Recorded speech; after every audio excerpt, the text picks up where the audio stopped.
oil prices.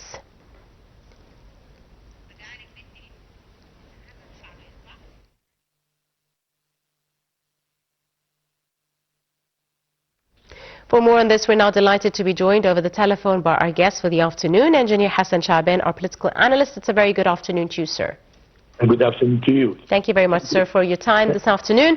Now, Engineer Hassan, of course, the Egyptian Foreign Minister has conducted intensive phone calls as well as high-level meetings in order to discuss de-escalation diplomatic routes with regards to the escalation in the Middle East with the Israel-US-Iranian war. How do you see the efforts and the current Egyptian diplomatic efforts in this regard to de-escalate the ongoing regional conflict? Well, we have to praise the efforts that the Foreign Minister Ablati is doing, really, and the coordination between Turkey and Pakistan, and we have to praise these efforts.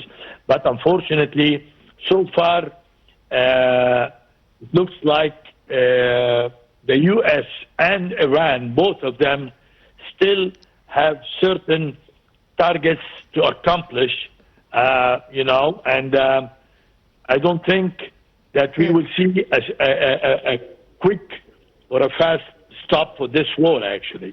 Now, Engineer Hassan, now, of course, Egypt, through its diplomatic envoy, has an aim to really work towards shuttle diplomacy, to have an impact with regards to bridging the gap between the two sides of the warring parties. How important do you see this as an approach, as Egypt has from the very beginning called for diplomatic resolution and warned against the eruption of this war specifically? Definitely. I mean, all of these efforts are really appreciated very much. We are really playing a very positive role. But again, the problem the conflict between the U.S. from one side and Israel and Iran requires actually an interference from some European countries, from Russia. We need maybe some of the Arab countries in the Gulf should actually, like Oman, should participate in this. Right. Because actually what the threat that President Donald Trump has made to really wipe out Iran within the coming few hours is a serious threat. And, the reaction of Iran is not is not predictable. You never know what will happen, because the complete annihilation of a nation will create a very desperate spirit in this nation. And the reaction will not really be an expected or traditional reaction, because so far, in my opinion, the U.S. treated this war as a maneuvering, military maneuvers, training and so forth for their air force and air carriers and so forth. But once the U.S. decides to annihilate a nation, this is to annihilate a nation with a nuclear bomb. This is something that everybody will condemn. But again, the annihilation of a country and destroying the infrastructure of this country, and the target is clearly the oil, the Iranian oil. So actually,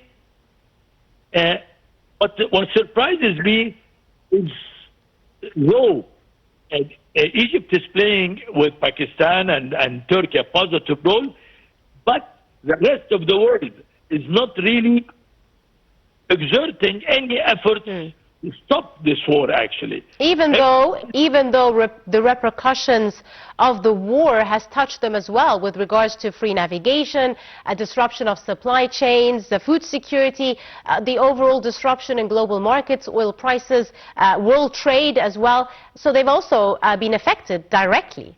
Definitely, definitely. This is what surprises me. Actually, the whole, international community is not really taking some positive steps to get involved in this conflict and try to stop it.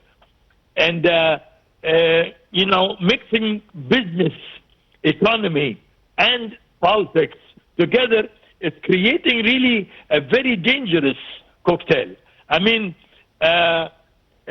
President Trump is handling the issue in a very different way. It's a different way. It's a new style of business, a new style of politics, and mixing both of them is creating a chaos in the Middle East, actually.